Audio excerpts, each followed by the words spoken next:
साहित्य निधि में सुनिए हिंदी के प्रसिद्ध लेखक राजेंद्र यादव जी की लिखी हुई कहानी अभिमन्यु की आत्महत्या। ये कहानी राजेंद्र यादव जी द्वारा लिखी गई एक प्रसिद्ध मनोवैज्ञानिक कहानी है।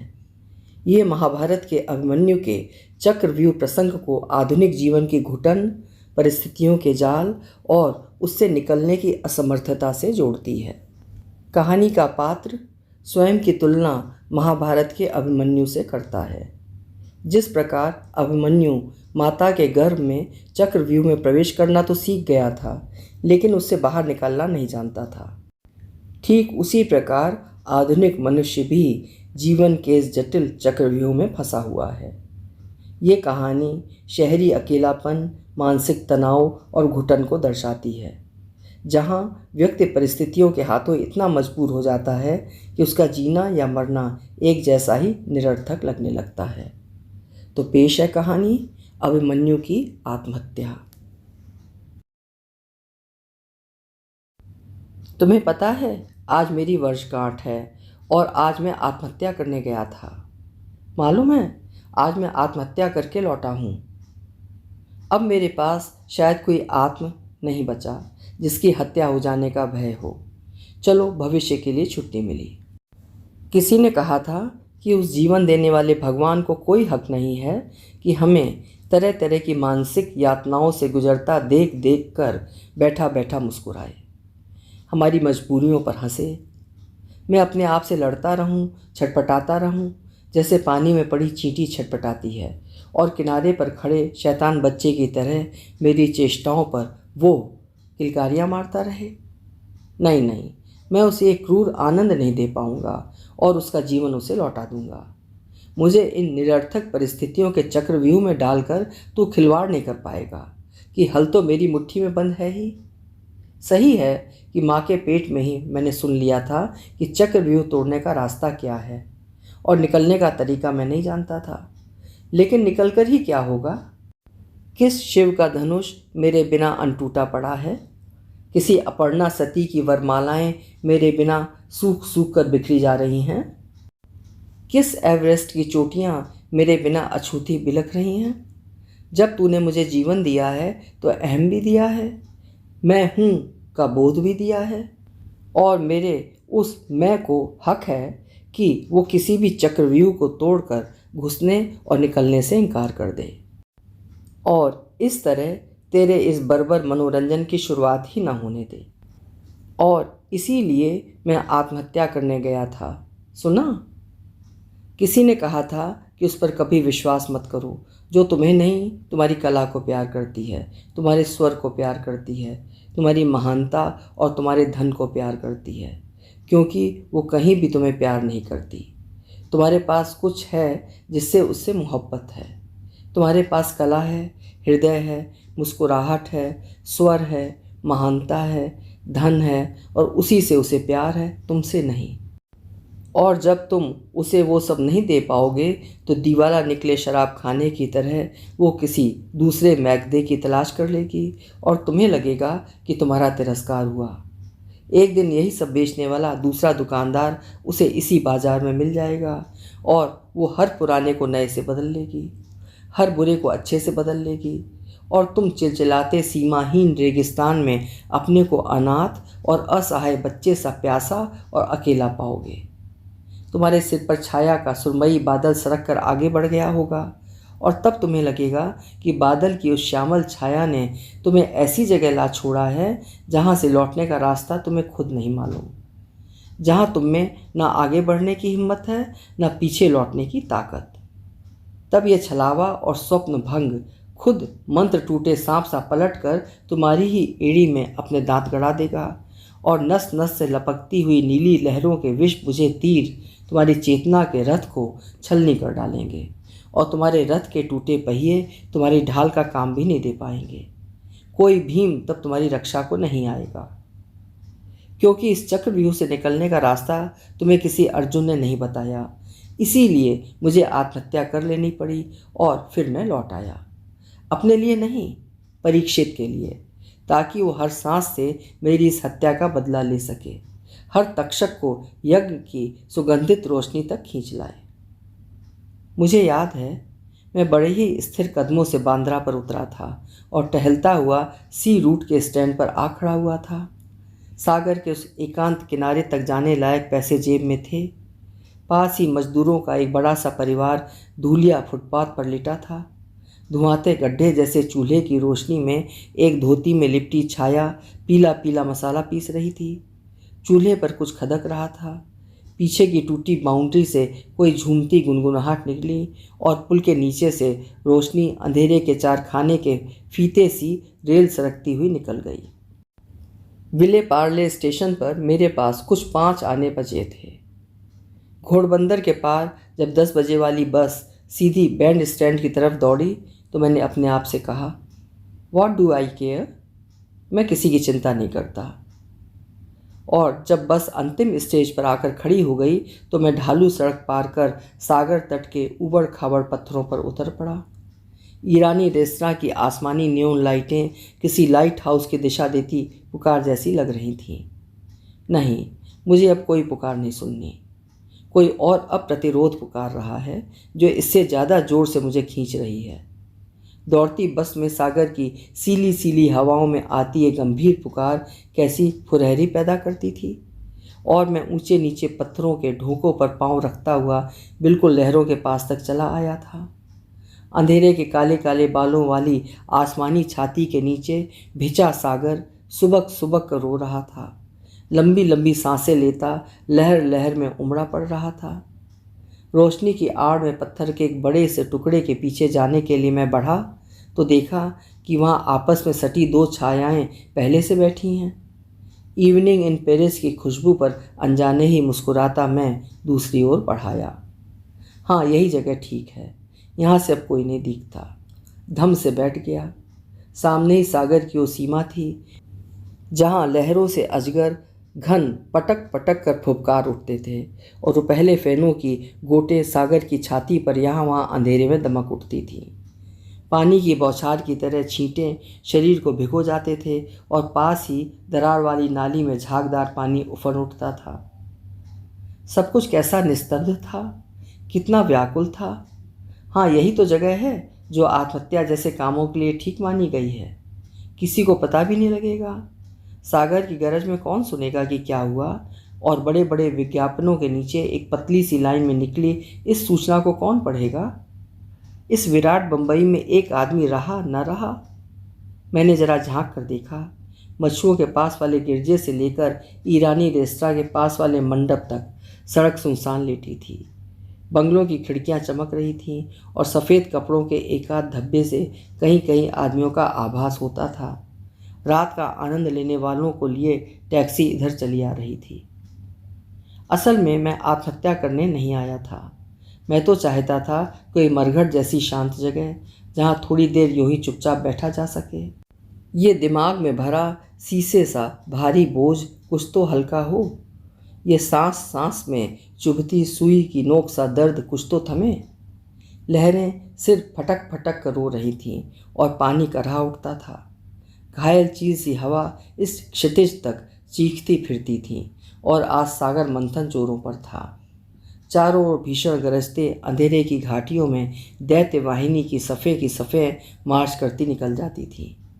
दूर, बहुत दूर, बस 2-4 बत्तियां कभी कभी लहरों के नीचे होते ही झिलमिला उठती थीं। बाईं ओर नगर की बत्तियों की लाइन चली गई थी। सामने शायद कोई जहाज खड़ा है। बत्तियों से तो ऐसा लगता है।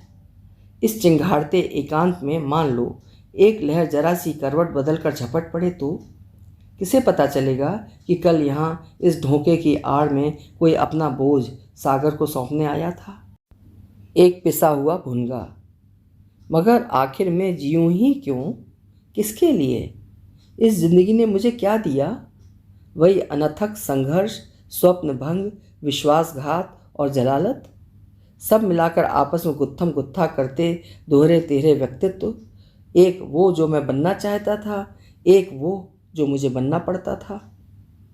और उस समय मन में आया था कि क्यों नहीं कोई लहर आगे बढ़कर मुझे पीस डालती। थोड़ी देर और बैठूंगा, अगर इस ज्वार में आए सागर की लहर जब भी आगे नहीं आई तो मैं खुद उसके पास जाऊंगा और अपने को उसे सौंप दूंगा। कोई आवेश नहीं, कोई उत्तेजना नहीं, स्थिर और दृढ़। खूब सोच विचार के बाद अंधेरे के पार से दिखती रोशनी के इस गुच्छे को देख देख कर जाने क्यों मुझे लगता है कोई जहाज है जो वहाँ मेरी प्रतीक्षा कर रहा है। जाने किन किन किनारों को छूता हुआ आया है, यहाँ लंगर डाले खड़ा है कि मैं आऊँ और वो चल पड़े। यहाँ से 2-3 मील तो होगा ही। कहीं उसी में जाने के लिए तो मैं अनजाने रूप में नहीं आ गया, क्योंकि वो मुझे लेने आएगा ये मुझे मालूम था। दिन भर उस जानने को मैं झुठलाता रहा और अब आखिर रात के 10:30 बजे बम्बई की लंबी चौड़ी सड़कें और कंधे रगड़ती भीड़ें चीरता हुआ मैं यहाँ चला आया हूँ। जाने कौन मन में घिसे रिकॉर्ड सा दिन भर दोहराता रहा है कि मुझे यहाँ जाना है। अनजान पहाड़ों की खूंखार तलहटियों से आती ये आवाज़ हातिम ने सुनी थी और वो सारे जाल जंजाल को तोड़कर उस आवाज़ के पीछे पीछे चला गया था। जाने क्यों मैंने भी तो जब जब पहाड़ों के चीड़ और देवदार लदे ढलवानों को चकमक करती बर्फानी चोटियों और लहराते रेशम से फैले सागर की तरंगों को आंख भरकर देखा है, मुझे यही आवाज़ सुनाई दी है और मुझे लगा है कि उस आवाज़ को मैं अनसुनी नहीं कर पाऊँगा। हिप्नोटाइज्ड की तरह दोनों बाहें खोलकर अपने को इस आवाज़ को सौंप दूंगा। अब भी इसी पुकार पर मैं अपने आप को पहाड़ की चोटी से छलांग लगाकर लहरों तक आते देख रहा हूँ। वो जहाज़ मेरी राह में जो खड़ा है, मैं आवाज़ देकर उन्हें बता देना चाहता हूँ कि देखो मैं आ गया हूँ, देखो मैं यहाँ बैठा हूँ, मुझे लिए बिना मत जाना। मुझे लगता है एक छोटी सी डोंगी अभी जहाज़ से नीचे उतार दी जाएगी और मुझे अपनी ओर आती दिखाई देगी। बस उस लहर के झुकते ही तो दिख जाएगी। उसमें एक अकेली लालटेन वाली नाव, कहाँ पढ़ा था? हाँ, याद आया। चेखव की कुत्ते वाली महिला में ऐसा ही दृश्य है जो एक अजीब कवित्वपूर्ण छाप छोड़ गया है मन पर। गुरोव और सर्जिएवना को मैं भूल गया हूँ। अभी तो देखा था उस पत्थर की आड़ में, मगर इस फुफकारते सागर को देखकर मेरा सारा अस्तित्व सिहर उठता है। ये गुर्राते शेर सी गरज और रह रह कर मूसलाधार पानी की तरह दौड़ती लहरों की वल्गाहीन उन्मत्त अश्रु पंक्तियाँ। मुझे इस चक्रव्यूह से निकलने का रास्ता कोई नहीं बताता। अली बाबा के भाई की तरह मैंने भीतर जाने के सारे रास्ते पा लिए हैं, लेकिन उस सिम सिम खुलजा मंत्र को मैं भूल गया हूँ जिससे बाहर निकलने का रास्ता खुलता है। लेकिन मैं उस चक्रव्यूह में क्यों घुसा? कौन सी पुकार थी जो उस नौजवान को अनजान देश की शहजादी के महलों तक ले आई थी? दूर सतखंडे की हाथी दांती खिड़की से झांकती शहजादी ने इशारे से बुलाया और नौजवान न जाने कितने गलियारे और 12 दरियां लांघता शहजादी के महलों में जा पहुंचा। सारे दरवाजे खुद ब खुद खुलते गए।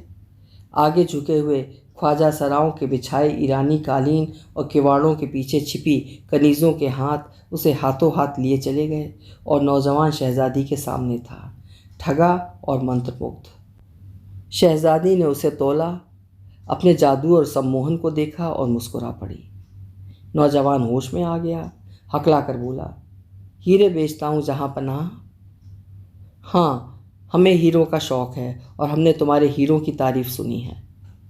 और उसकी चमड़े की थैली के चमकते अंगारे शहजादी की गुलाबी हथेली पर यूँ जगमगा उठे जैसे कमल पर ओस की बूंदें सतरंगी किरणों में खिलखिला उठें। उसे हीरो का शौक़ था, उसे हीरो की तमीज़ थी। उसके कानों में हीरे थे, उसके केशों में हीरे थे, कलाइयाँ हीरो से भरी थीं और होठों के मखमल में जगमगाती हीरो पर आँख टिकाने की ताव उस नौजवान में नहीं थी।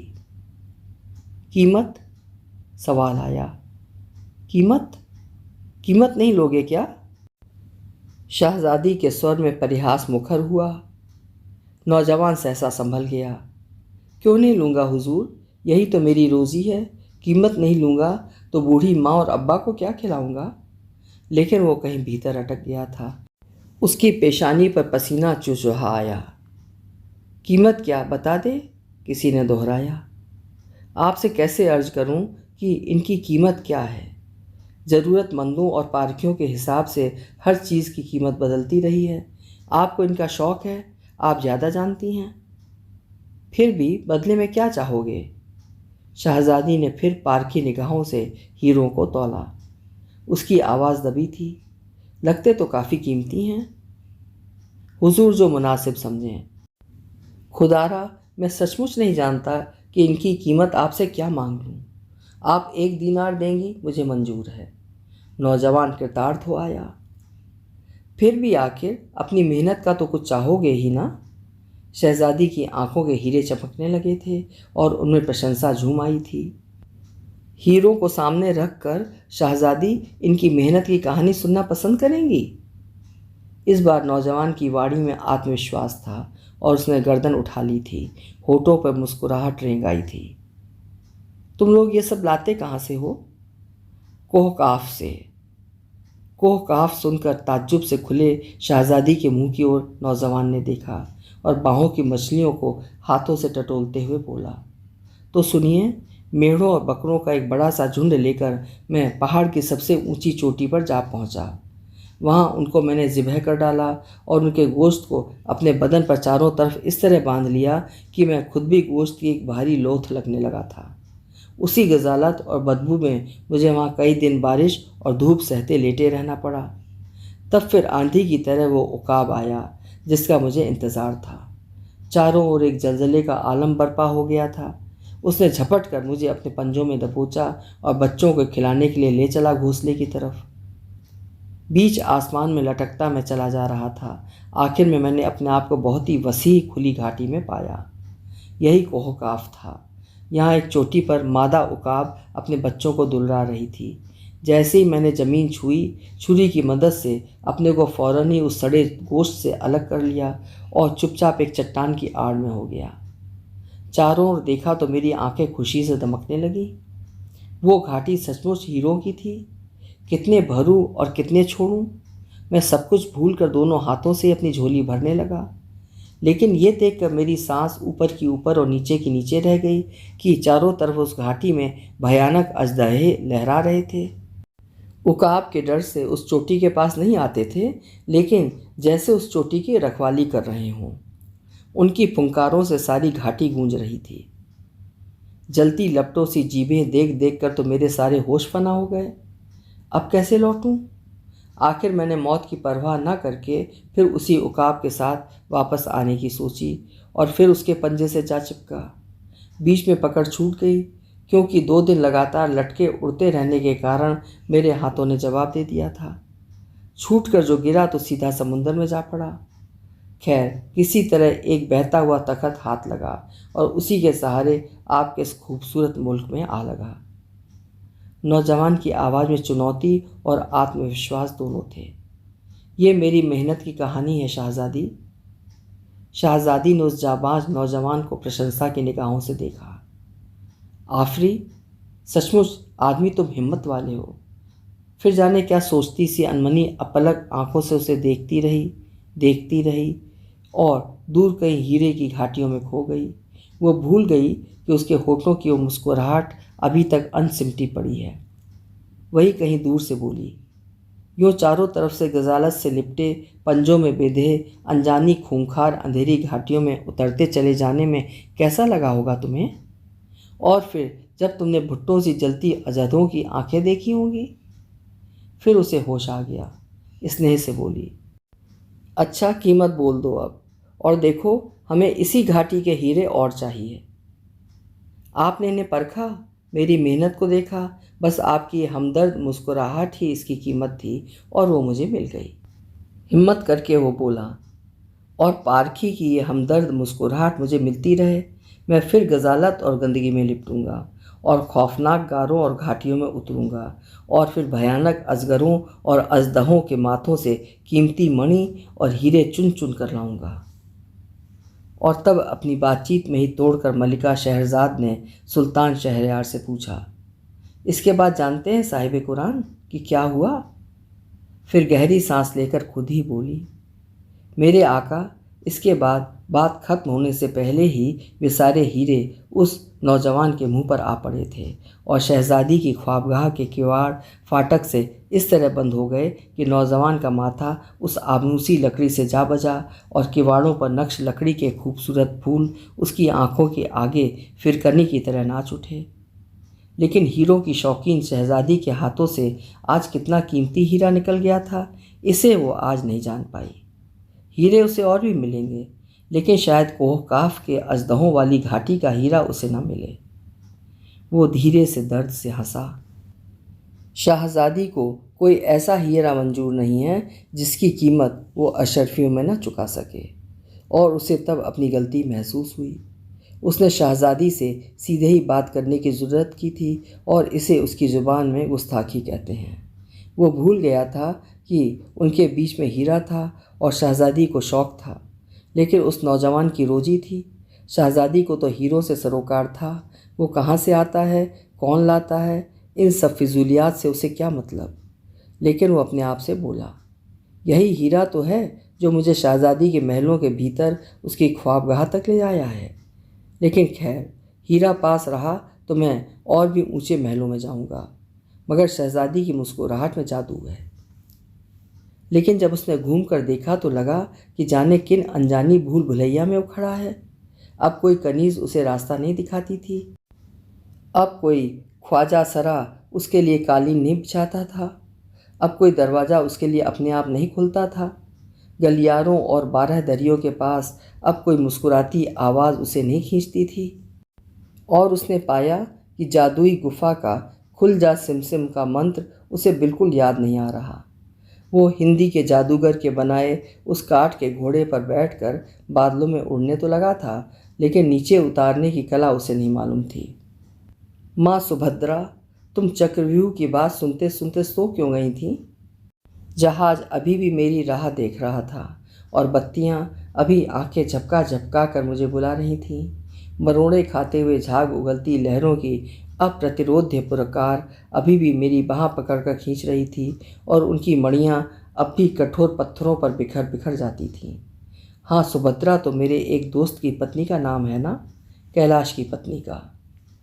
कैलाश की पत्नी के नाम के साथ ही उसका किस्सा आंखों के आगे उभर आता है। 5 साल में सुभद्रा ने पाया कि कैलाश के साथ उसका निर्वाह नहीं हो सकता। अपनी एक पुरानी क्लास फेलो से उसका प्यार है, पत्नी के साथ तो जैसे वो केवल कर्तव्य निभा रहा है। उसने कैलाश के पतलून की जेब से निकले खत से जान लिया कि उसे मीना का नवीनतम खत मिला है, तो वो अपमान से रो पड़ी। बहुत बार रोई थी वो इस बात को लेकर। बहुत बार उसने सिर फोड़े थे, मायके गई थी, और बहुत बार अपने बड़े लड़के प्रदीप को धुना था। चूल्हों में न जाने कितनी बार पानी औंधाया गया, न जाने कितनी बार थालियाँ फेंकी गईं, और कैलाश ने साफ कह दिया था, अब मेरे बस का नहीं है कि अपने बचपन के दिनों से चले आते 15-20 साल के संपर्क को तोड़ लूँ। मीरा मेरे व्यक्तित्व और जीवन का एक भाग बन गई है। पिता का दिया हुआ फ़र्ज़ तुम हो और मीना मेरा अपना फ़र्ज़ है। मुझे कहीं तो जिंदा रहने दो। ठीक है, तुम जिंदा रहो, तुम्हारी मीना जी जिंदा रहें, मैं जा रही हूँ। जब लड़ाई अपने चरम पर पहुँच गई तो सुभद्रा भाभी ने कहा। वो सचमुच आजिज़ आ गई थी। कभी कभी कैलाश का व्यवहार उसके प्रति ऐसा हो जाता कि मुझे खुद बुरा लगता। मैं अब तुम्हारे रास्ते से हट जाऊंगी, संभालो अपने बच्चों को। टल जाती तो जीवन में शांति आती, कैलाश ने कुढ़कर जवाब दिया। उसने 6 महीने के धीर को कैलाश की गोदी में लापटका और बैठकर धरती पर नीला थोता पीसने लगी। ऐसी धमकियां कैलाश बहुत बार देख चुका था। बैठा देखता रहा।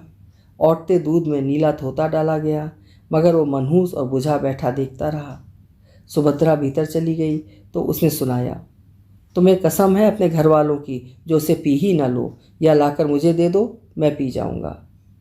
लेकिन उसके जाने के ढंग से सहम कर बच्चे को खाट पर डालकर जब तक कैलाश भीतर पहुँचे तब तक गिलास खाली हो चुका था और सुभद्रा पल्ले से मुंह पोंछ रही थी।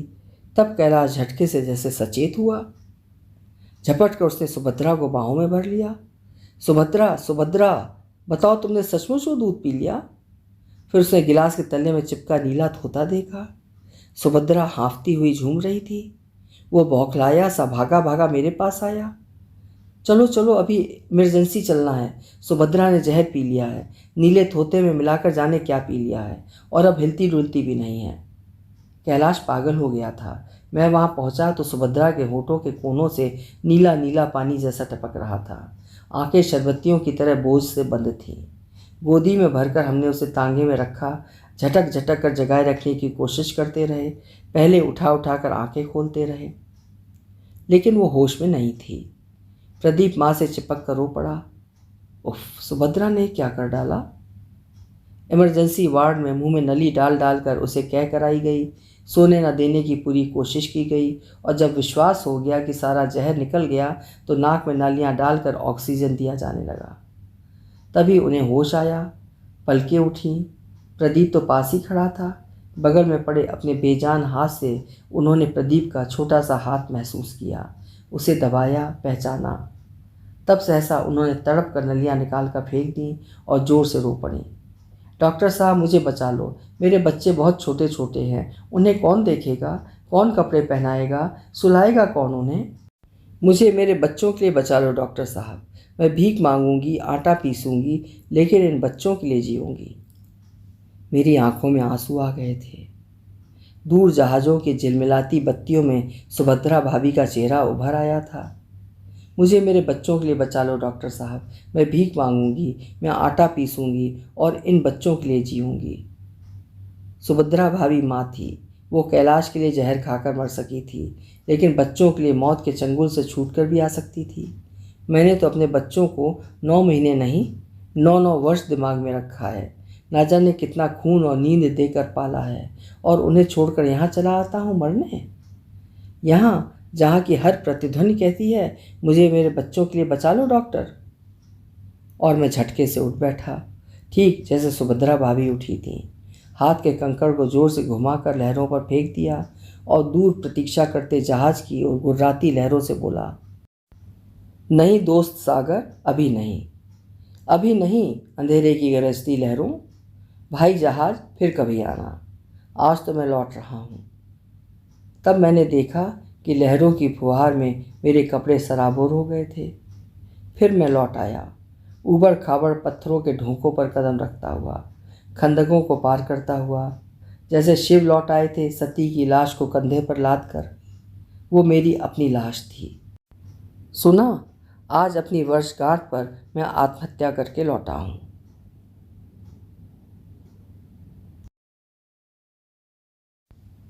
अभी आप सुन रहे थे राजेंद्र यादव की प्रसिद्ध कहानी अभिमन्यु की आत्महत्या। एक गहरी मनोवैज्ञानिक और सामाजिक कहानी है जो आधुनिक व्यक्ति की आंतरिक पीड़ा, अकेलेपन और मानसिक संघर्ष को उजागर करती है। कहानी सुनने के लिए धन्यवाद।